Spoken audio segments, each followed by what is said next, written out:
Sebenarnya aku pemilik perusahaan ini, tapi aku lagi menyamar menjadi OB untuk mengetes calon karyawan. Mas. Kalau buang sampah jangan sembarangan dong. Emang kenapa? Kan kamu sedang nyapu. Jadi sekalian dong kamu yang buang. Kan kamu tugasnya cleaning service. Emang benar mas, saya cleaning service. Tapi kalau buang sampah itu kan ada tempat sampah. Kamu tahu nggak aku ini siapa? Aku ini calon manajer di perusahaan ini. Bisa-bisa nanti kalau aku diterima di sini, kamu saya pecat loh. Aduh, tuh kan mapku jadi jatuh.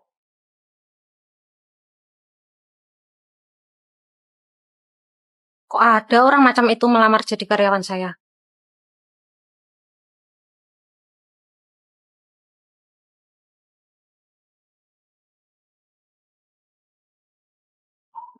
Pusing.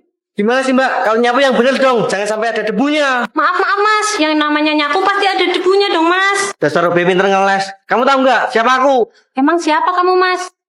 Berani nanya kamu ya? Saya kan nggak tahu mas, makanya nanya. Saya ini calon manajer di kantor ini. Awas aja ya kalau aku diterima, kamu akan aku pecat. Astagfirullah. Tuh kan, gara-gara kamu nyapu nggak bener, aku jadi jatuh. Perasaan saya sedang berhenti nyapu. Alah, udahlah, buang-buang waktu aja ngomong sama OB. Lumayan dapat perhiasan.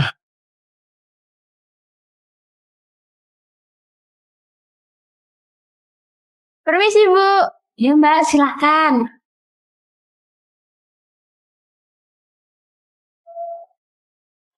Ini bu, HP-nya jatuh.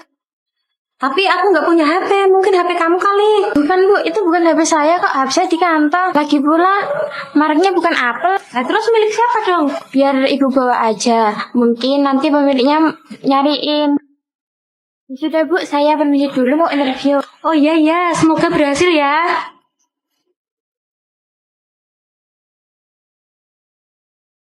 Mbak, ngapain kamu OP masuk dan duduk di ruang direktur? Iya, atau jangan-jangan kamu mau ngaku-ngaku jadi direktur ya? Kalau aku direktur memang kenapa? Direktur. Kalau kamu direktur, pasti ngimpi. Ini bos, dokumen yang bos minta. Oh iya, terima kasih. Sama bos. Bos, Hah? Bos? Bos. Ya benar, saya memang bos di sini dan saya sudah mempunyai calon untuk karyawan di sini. Selamat kepada kamu mbak, karena kamu diterima di perusahaan ini. Saya bu, tapi saya cuma lulusan SMA. Tapi attitude kamu lebih tinggi dari 2 orang yang lulusan sarjana. Ini mbak plastiknya. Iya mas, makasih. Mas, kamu ini jualan plastik apa jualan uang sih? Jualan uang. Maksudnya mbak? Ini mas, plastik yang mas jual ada uangnya. Hah? Ada uangnya? Iya mas. Masa sih? Pasti kayak gitu ada uangnya? Jangan ada deh mbak. Beneran mas, kalau nggak percaya ini lihat. Iya benar ada uangnya. Ya udah mas, saya beli plastik 1 lagi ya. Ini uangnya. Iya mbak. Ini mas, kalau nggak percaya. Mas, plastiknya aku beli semua aja ya. Hah? Mau dibeli semua mbak? Iya. Mbak, buat apa kamu beli semua plastik mas ini? Udah mas, plastiknya itu biar aku beli aja 100.000. 100.000? Loh mas, kan aku dulu yang nawar. Kasihkan aku aja mas. 150.000. Hah? 150.000? Udah mas, terakhir 200.000. Oke mas, ini.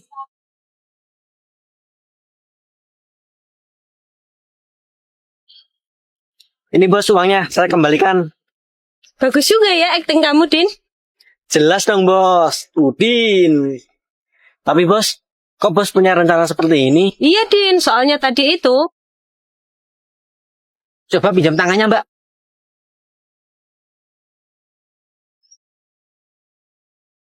Mas, boleh minta plastiknya? Oh plastik, boleh.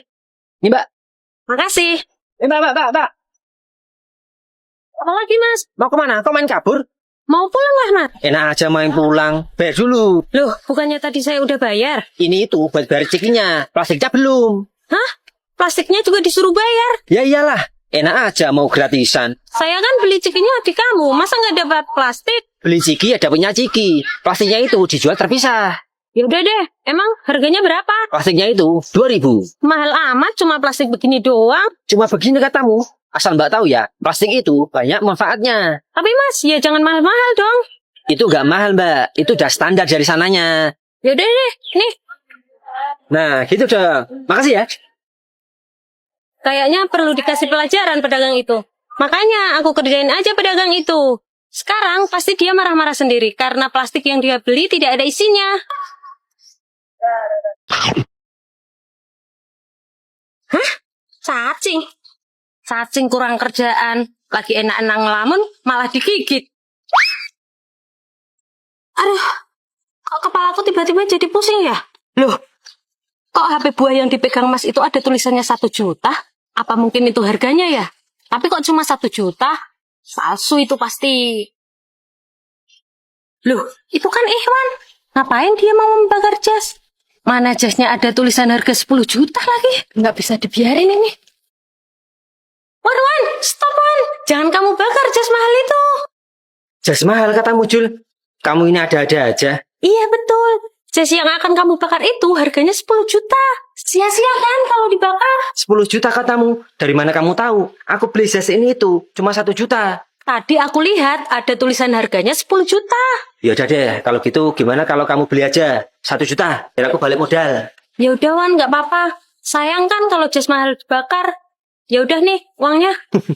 Nih jasnya. Jul. Padahal jas itu kemarin aku tawarkan ke temanku. Dan dia berani cuma 500.000.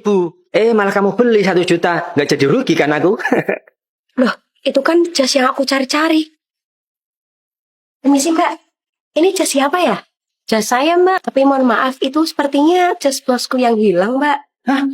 Jas bosmu? Maaf Mbak, saya nggak mencurinya kok. Ya Mas, saya nggak nuduh kamu pencurinya kok. Tapi saya mau jas ini kembali ke saya. Bentar Mbak, tunggu dulu.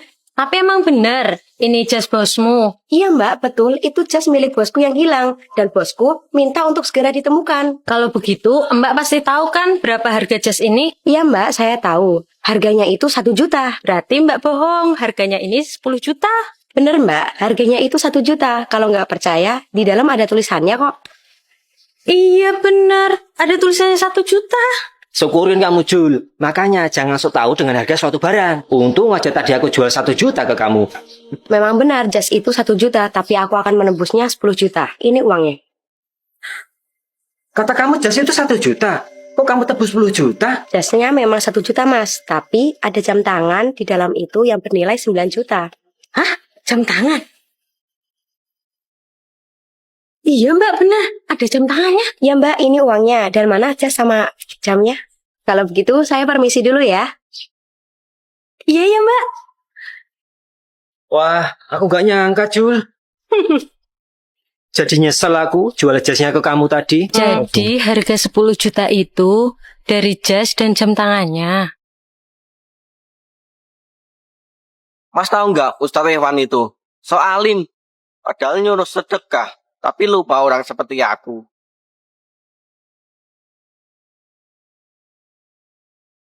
Harusnya Ustadz Ikhwan itu nggak pantas jadi Ustadz.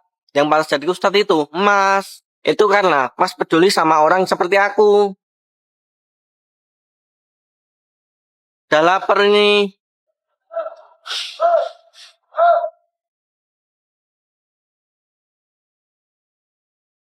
Siapa kamu? Pasti kamu bukan orang yang sering nyuapin aku kan? Loh, kok abang bisa tahu? Orang yang sering nyuapin aku itu potongannya kecil-kecil, gak seperti kamu, besar-besar. Terus orang baik itu selalu mencelupkan rotinya ke dalam air, biar aku mudah ngunyah. Iya, aku memang bukan orang itu bang, soalnya aku ini adiknya. Hah? Nah terus, di mana orang baik itu mbak? Kakak aku udah meninggal kemarin bang, karena kecelakaan. Pak, kamu gak apa-apa Pak Ustadz? Kakak, kamu kenapa kak? Kamu adanya Pak Ustadz ya mbak? Iya mas, kakakku ini kenapa mas? Tadi tuh Pak Ustadz mengalami kecelakaan mbak. Hah? Kecelakaan? Kakak nggak apa-apa kak? Sepertinya hidup kakak nggak bisa bertahan lebih lama lagi, Dek.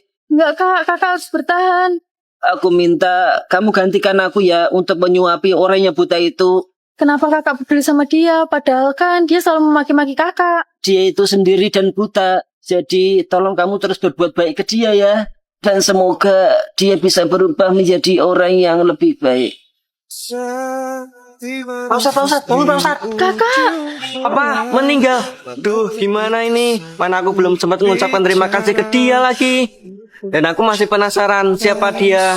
Karena dia nggak pernah menyebut namanya. Apa kamu benar ingin tahu namanya, Bang? Iya mbak. Dia itu adalah Ustadz Iwan, Bang. Orang yang selalu menyuapi kamu, walaupun kamu sering mencaci maki dia. Apa? Ustadz Iwan? Jadi selama ini dia yang selalu menyuapiku. Iya, betul, Bang. Jadi sebelum dia meninggal, dia memintaku untuk menggantikan menyuapimu. Kakakku juga berharap kamu bisa berubah menjadi orang yang lebih baik, Bang. Maafin aku ya Allah. Karena aku sudah gelap mata kepada orang yang sudah membantuku.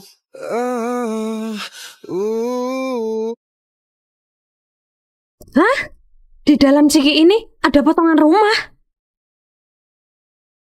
Iya, ini kan paku. Jangan-jangan di semua ciki ini ada potongan rumahnya.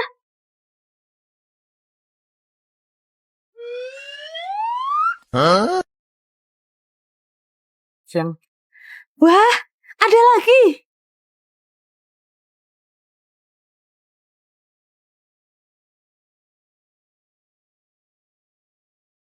Akhirnya terkumpul semua potongan-potongan rumahnya. Tinggal aku rakit deh. Alhamdulillah. Jadi juga rumah hadiah Ciki yang aku rakit. Tapi kok seperti ada yang kurang ya? Oh iya, kunci rumahnya kan belum. Apa aku ke tempat penjual asongan yang tadi ya? Biar dapat kuncinya. Mbak, tunggu Mbak. Ya, ada apa ya, Mbak? Saya mau beli cikinya lagi, Mbak. Waduh, telat, Mbak. Cikinya udah habis. Hah? Habis? Tapi kayaknya tadi masih ada deh pas aku beli. Iya, tadi masih ada satu, tapi udah laku dibeli orang. Dibeli orang. Waduh, bisa gagal deh aku dapat kunci untuk membuka rumahnya. Ya udah deh kalau gitu, Mbak. Aku pamit dulu. Kira-kira yang beli siapa ya? Loh, Mas itu bawa apa ya? Kok seperti bawa ciki? Wah, iya. Jangan-jangan itu cikinya. Mas, tunggu Mas. Hah? Iya mbak, ada apa? Sini Mas. Cikimu itu biar aku beli. Hah? Beli? Enggak ah, aku kan juga mau ciki. Kasihkan aku aja Mas. Aku ganti deh 2 kali lipat. Enggak mau ah, Kalau 3 kali lipat? tetap enggak mau. Kalau gitu, terakhir 10 kali lipat. Hah? 10 kali lipat? Mau deh kalau gitu. Nih. Ini uangnya. Wah, lumayan nih, bisa buat borong ciki yang lain. Nggak apa-apa deh. Aku keluar uang 100.000. Yang penting, aku bakal dapat kunci rumahnya. Bener kan ada kuncinya? Akhirnya, aku bisa masuk rumah hadiah Ciki. Saya bergerak. Kamu saya tangkap karena mau mencuri rumah orang. Enggak kok, Pak. Ini itu rumahku. Dari hadiah Ciki. Kalau benar hadiah dari Ciki, mana surat tanahnya? Surat tanah. Aduh, bener juga ya. Aku kan belum mendapat surat tanah rumah ini.